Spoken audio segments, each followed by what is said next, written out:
Hi, I'm Mark, and I collect things. Sometimes I even play things, and I'm always here spending too much time moving trading cards from one spot to another spot. Today we're going to look at the Villains cards from the 2018 Fleer Ultra X-Men set, produced by Upper Deck. We're starting off with card number 76. Card 76 through 150 are all villains. The roster in this set is pretty deep, so there's quite a few villains that I'm not even familiar with. Just going to be going through and sleeving up all of my cards and showing off each base card so that you can take a look at what the set looks like. Here's Belasco, card 77. I've been putting this off for a really long time. I've already done the Heroes cards 1 through 75 in a separate video. Should be able to find that on my channel. Now I need to go through the villains. Vertigo,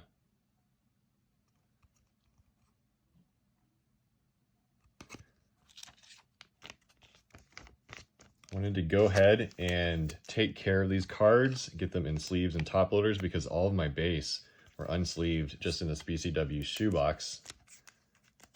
I want to get them sleeved up and put in top loaders so that I can enjoy them and flip through them.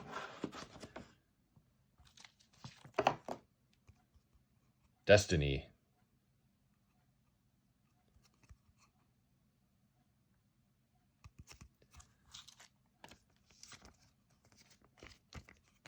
one of my other motivations was to take a good look at this set while I think about if I want to invest anything into Fleer Ultra Avengers past what I've initially pre-ordered.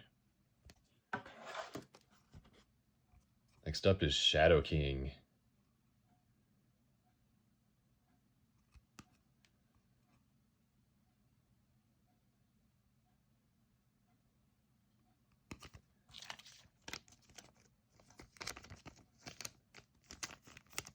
I have pre-ordered 2 boxes of the Fleer Ultra Avengers set. I got 2 boxes at $3.50. Price point seems a bit high to me, so I'm probably not going to buy much more unless prices drop. Mikhail Rasputin.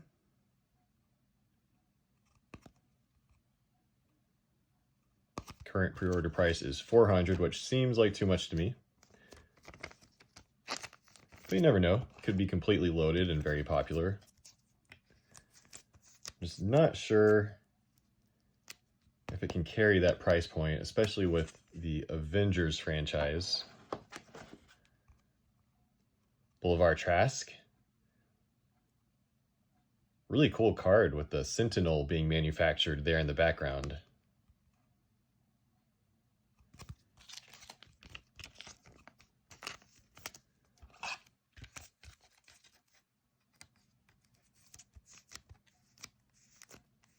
I would really like to see the prices come down from $400. It just seems like a lot. Mr. Sinister.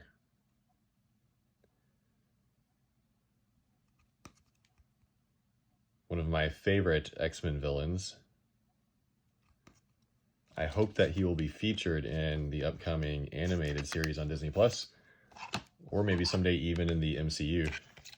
If the X-Men do in fact end up getting movies or more appearances.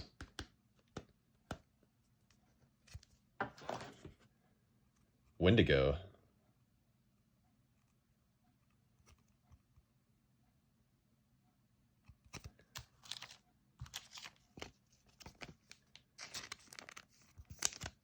When I purchased these boxes, I paid $130 and bought 6 total. Ended up buying or pre-ordering in 2018 a 6-box inner case of them. Wildside.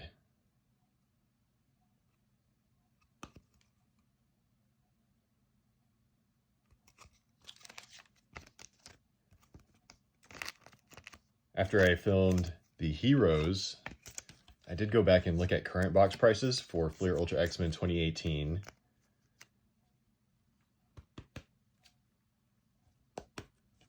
The boxes are very expensive. They're running $1,500 roughly. Sebastian Shaw.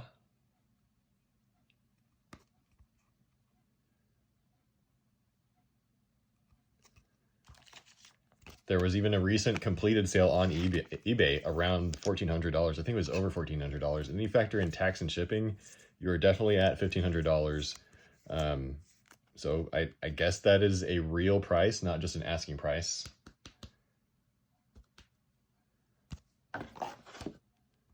Madeline Pryor.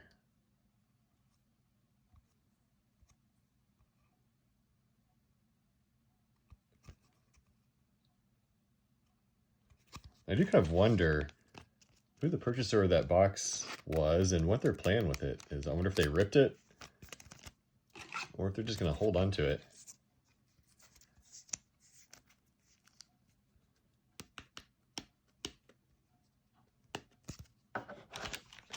All right, need to get into another package of my top loaders and sleeves. So I'm using the Cardboard Gold thick card penny sleeves. I ordered these in bulk straight from the Cardboard Gold website. And then I'm also using Cardboard Gold top loaders for thick cards. Right, next up is Blob.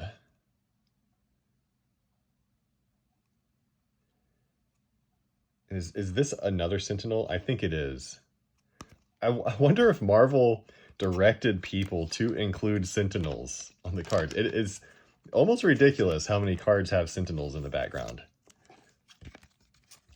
I think I am going to have to go back and just actually count how many cards in this space set have a Sentinel. Be a pretty high percentage. Might even be like 30-40%. Fabian Cortez.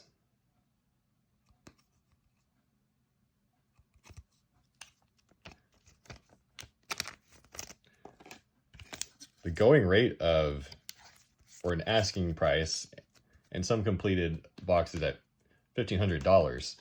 Man, I wish I had kept some sealed. Had a lot of fun opening these. Black Tom. And it is a beautiful set. I really like the quality of the cards and the all original artwork, the inserts and parallels and everything. But I could have just put them away in a closet or in my garage, left them sealed, and I apparently 10x'd. Go from 130 to 1,500 a box. Pretty ridiculous. I'm gonna have to start thinking more about holding back some Marvel boxes. Prism.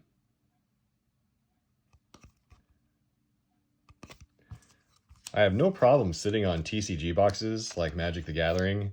I don't get an impulse to open them for singles because it's just not really a good idea financially, or to get what you're looking for. It's best to just purchase the singles almost every time. Arcade. But I don't think I have that kind of self-control for Marvel products, or really comic cards in general, including like Hero.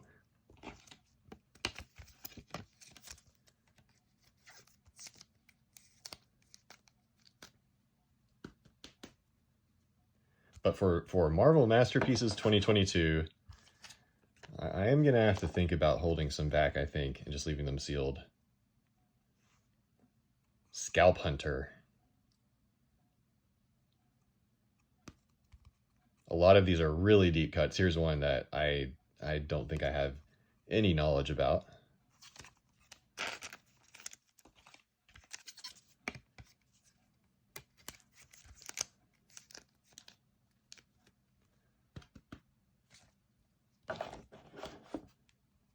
Emplate.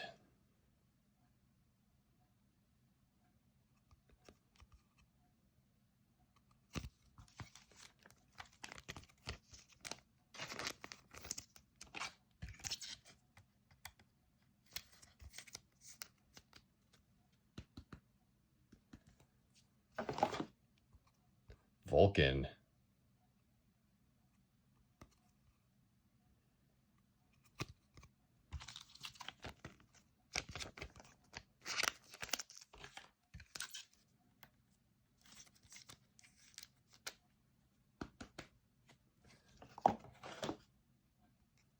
Graydon Creed.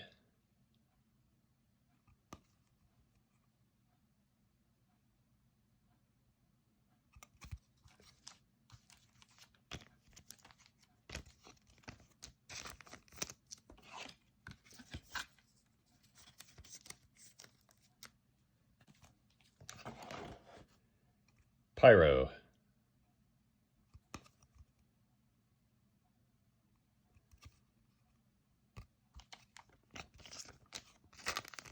I do wonder, though, also, if everyone is kind of seeing all these crazy price spikes on sealed Marvel, and with Upper Deck raising the prices so much, even on EPAC, Shinobi Shaw. There might not be as much room for growth on sealed product. So maybe, I don't know, maybe there's no need. Or maybe you could just hedge and hold a couple back.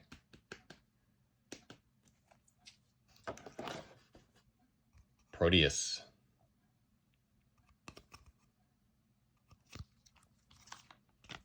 I think Spider-Man Metal will be a good case study for sealed.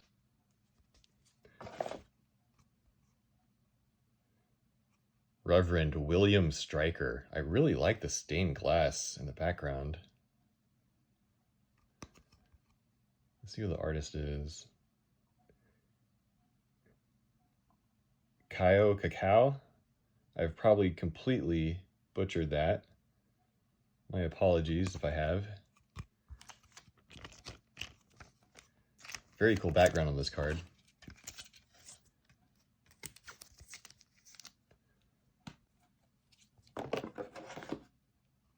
Cameron Hodge.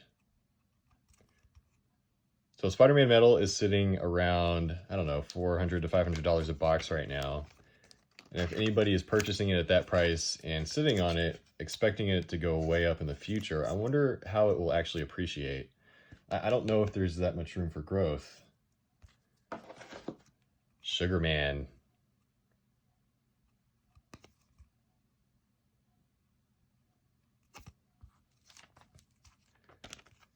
And on what time scale, of course.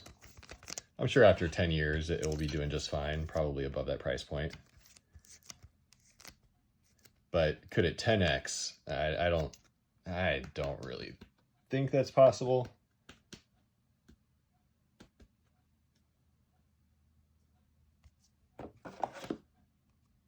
Trevor Fitzroy.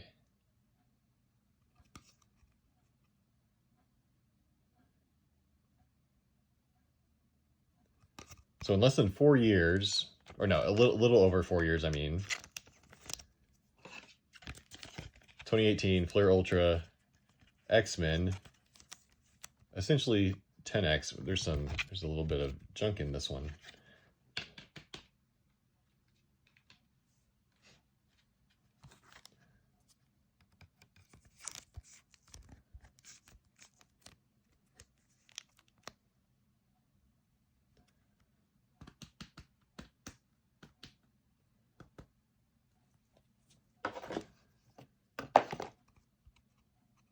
Callisto. Her classic outfit, pretty cool. So this product is essentially 10x. If you pre-ordered it before release, 130 to 1500. Could Spider-Man Metal go from 400 to 4,000? I seriously doubt it. Who knows? I don't know. I can't. No one can say. I have no idea. I'm just a guy making silly YouTube videos. Can't predict the future. Phalanx. I would not expect it to go to 4,000 though. So that's 10x from there is huge. 2x maybe. I don't know.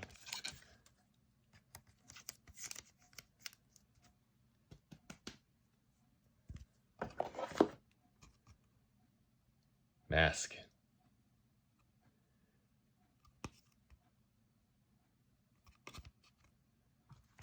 So if I purchased Fleer Ultra Avengers at 400, could it 10x? No, I don't think so.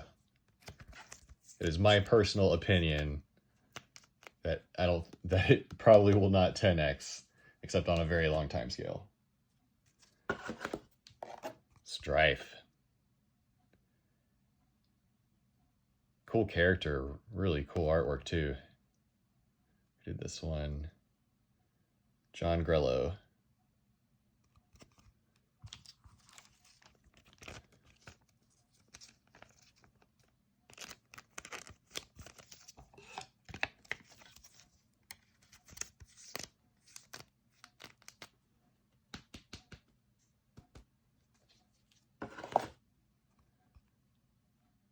Mammomax.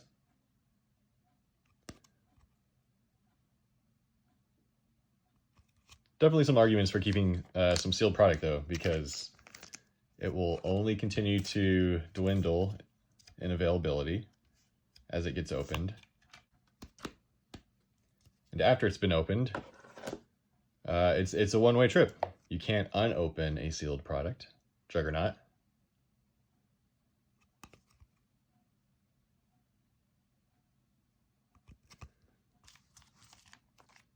You'll always have that scarcity and gambler's premium kind of baked in.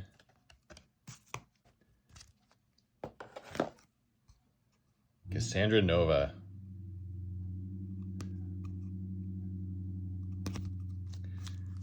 You almost never will, once you open your sealed product, it is very unlikely that the expected value will be higher unless you get really lucky with some chase pulls.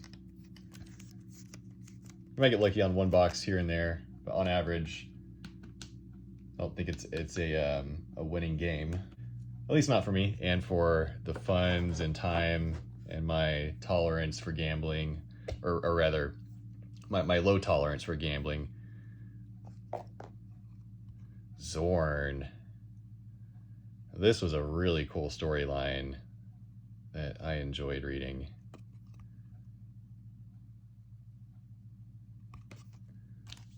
In the new X-Men comic series, I believe.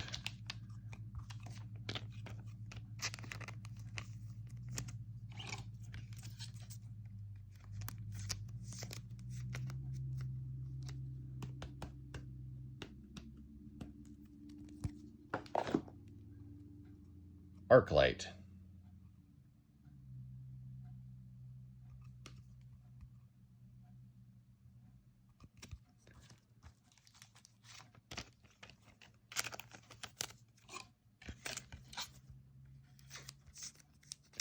All right, I'm gonna pause here to stop my video and start a new one just so it's easier to deal with.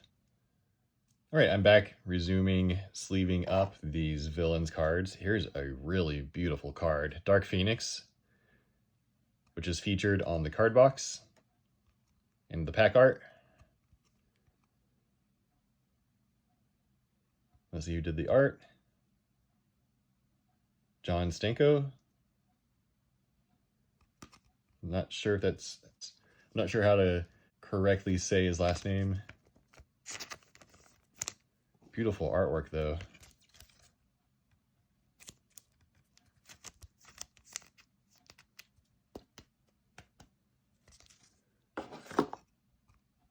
Celine.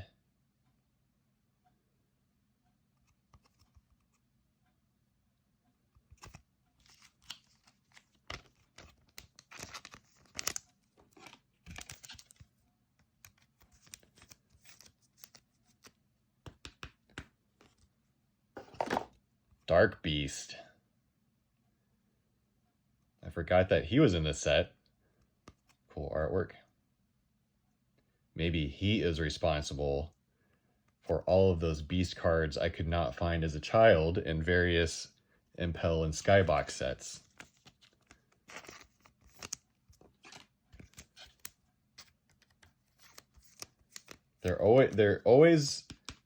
There's always a Beast card I just could never get to complete my sets.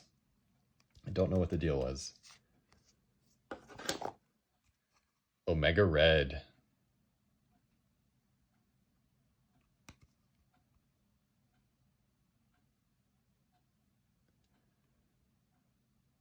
With Mark Teixeira art. Probably mispronouncing that as well. Big fan of his art though. He's done some really cool artwork over the years.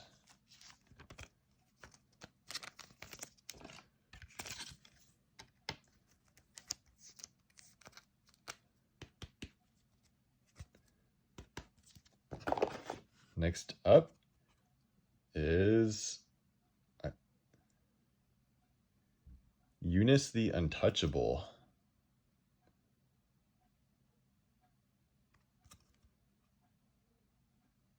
I know absolutely nothing about this character. I will end up, when I have time, I'll go back and read everything on the back of these cards, especially the ones that I don't know. There's a ton of characters in the set that I don't even know or at least don't remember. Silver Samurai.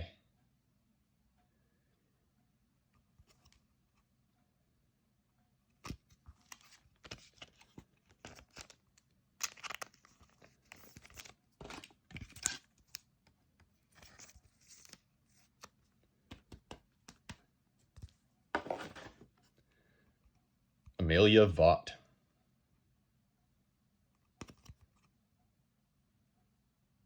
What do you guys think of these thick cards? I like them. They do just take up a lot of space. I'm curious what you guys think. Do you like them? Do you not like them? Do you prefer standard trading card size? Sabretooth.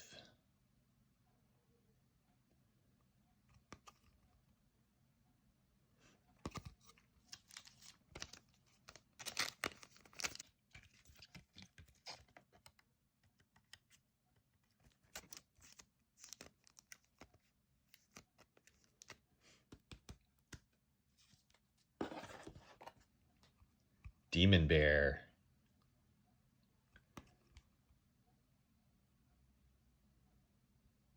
Demon Bear is going to be in the 2022 Marvel Unbound set, and the artwork is really nice. Looking forward to that one.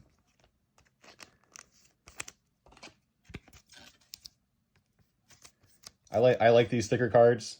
I definitely don't want every set like this though. I think doing just Marvel Masterpiece, Fleer Ultra X-Men, maybe a couple other of the premium sets is good. Spiral.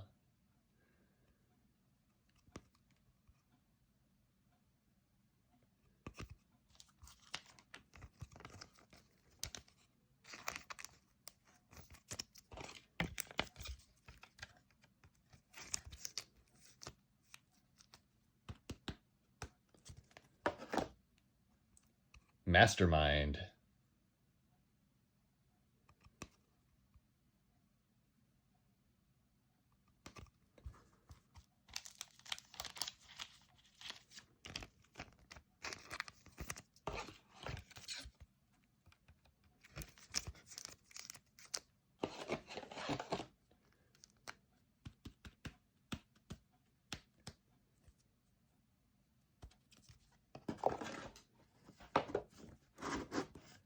Zero. Depending on how these videos do, I'll go back and consider doing the same thing for the base subset and the base silver flasher, or not base, but just the plain Marvel Metal silver flashers or metal flashers, blasters, whatever they're called in the set. They're basically the Marvel Metal cards that are not PMGs and not numbered, but they're silver and they look really good. Frenzy. I have a feeling these videos are not going to do well though. They are extremely long. I'm thinking about how I'm going to approach some of my other cards. I think for my parallels and everything, since it's all the same card art, I don't plan on filming it. Vanisher. I do have something in mind for Marvel Masterpieces 2020 though. I recently finally completed the preliminary art set. So after I get those sleeved and top loaded, I think I'll do a video that shows off a side-by-side comparison of every Marvel Masterpieces 2020 preliminary compared to the base. Nimrod.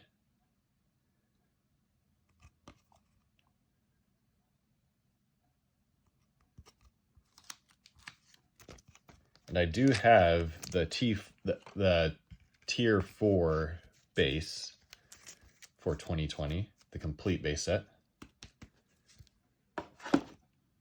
Cyber.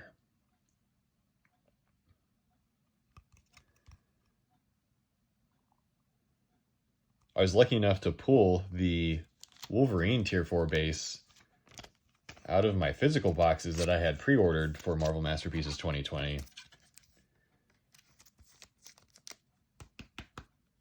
And since I got that, I figured it would be the hardest one and most expensive one. Deathbird. So I figured I'd go ahead and chase the base tier 4 set for 2020. Was able to put it together. I think I did end up pulling one other tier 4 base. I think I pulled Emma Frost, White Queen on ePack, and then grabbed the rest on Check Out My Cards and eBay. And I feel like they were going for prices lower than they should have been. I was happy to scoop those up. Forearm.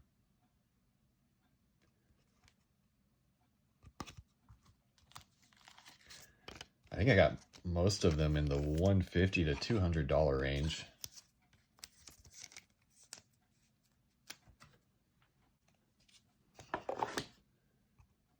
Krakoa.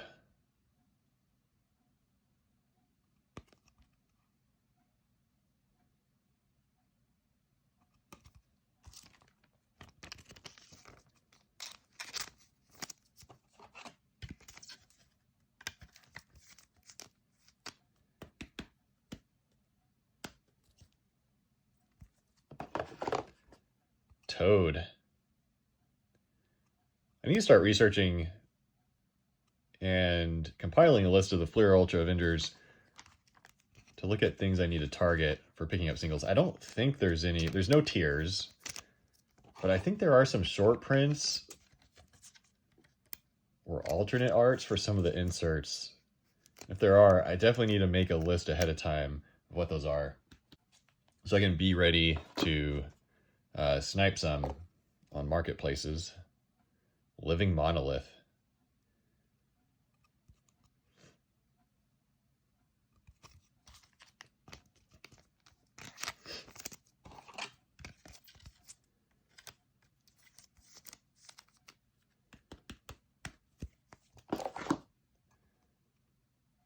Donald Pierce.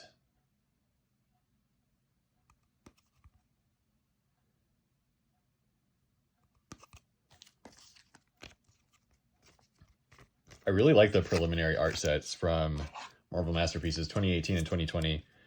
I personally think they're kind of undervalued. For 2020, they fall 2 per box. And it's a 90 card set. Mimic. So if you had perfect collation, you got to open up 45 boxes of Marvel Masterpieces 2020 to get one complete set of preliminary art cards. That is pretty ridiculous. That I think I need to calculate the odds. It's somewhere around or between like purple and orange. So not as rare as orange. I think it's close to purple foil rarity. Purple's out of 199. The preliminaries are unnumbered though. Gideon.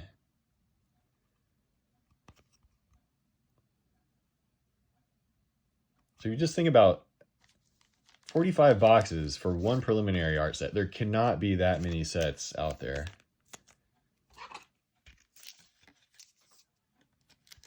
I suppose some people probably don't care for the artwork, but I like it. I love getting a window into the artist's process. Mojo.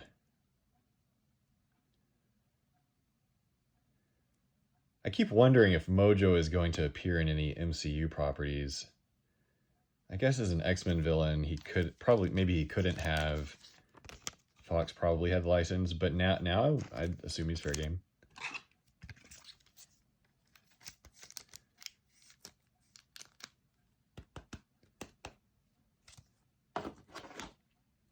All right, I gotta open up another top loader.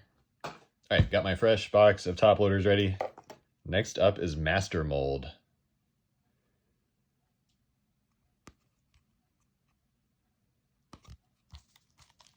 Kind of makes me wish I had kept my Sentinel Marvel Legends action figure. I backed it on HasLab. Ended up selling it though just because it's pretty large.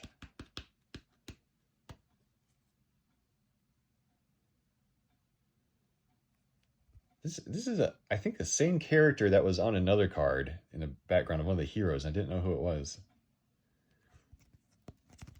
Sentinel is pretty large. I didn't have the space to properly display it at the time, and due to the joints, I ended up just selling it. Harpoon. I do kind of wish I had kept it and had the space for it. I also backed the Galactus, which is pretty amazing. I don't have the space for that either, though. So it is in the garage, probably going to sell it, still in the box and everything. If I free up space before it sells, though, I will go ahead and open it and display it. Mystique.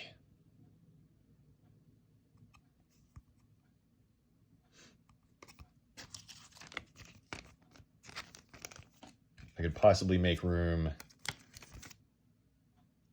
on these shelves behind me. Might have a spot for it.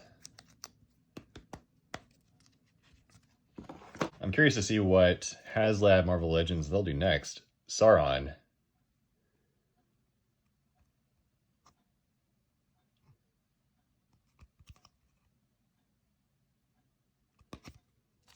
I think the Ghost Rider did not make the mandatory number of backers.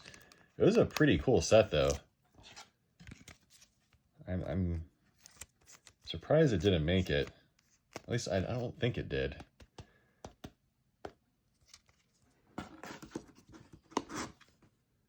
Avalanche.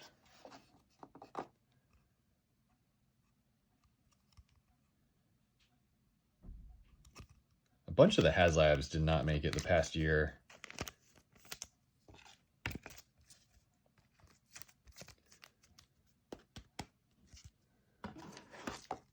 Bastion. Card number 143. So getting close to finishing off all of these villains.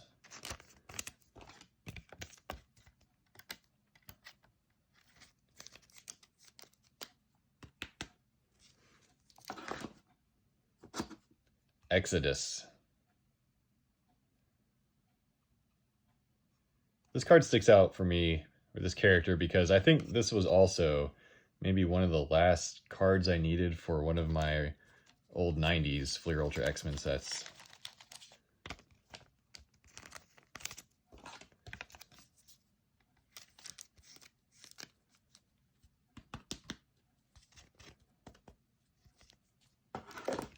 Onslaught, one of my favorite characters from the 90s. That was a fun storyline. He's, of course, in Marvel vs. Capcom. I was really hoping that the Fox X-Men movies would eventually get to Onslaught. I felt like they were heading there. Could have got there. I'd like to see him in the MCU, but I think it would be quite a while before that happens. But you never know. Mesmero. This guy looks like a Masters of the Universe villain.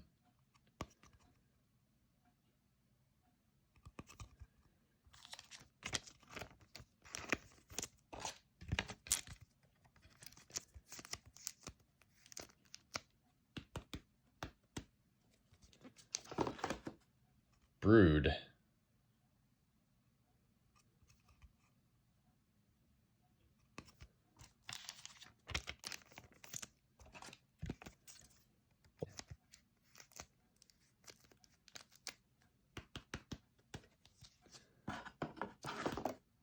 Lady Deathstrike.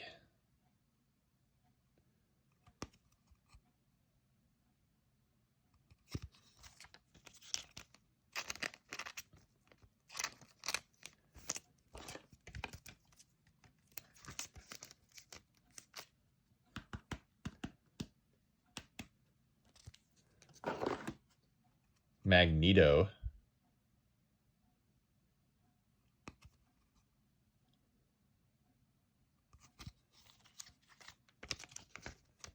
If you've made it to the end of this video or my previous Heroes video, first of all, I'm surprised. But second of all, thank you very much for watching. I hope that you have enjoyed seeing these base cards along with me. And finally, the last card, Harry Leland.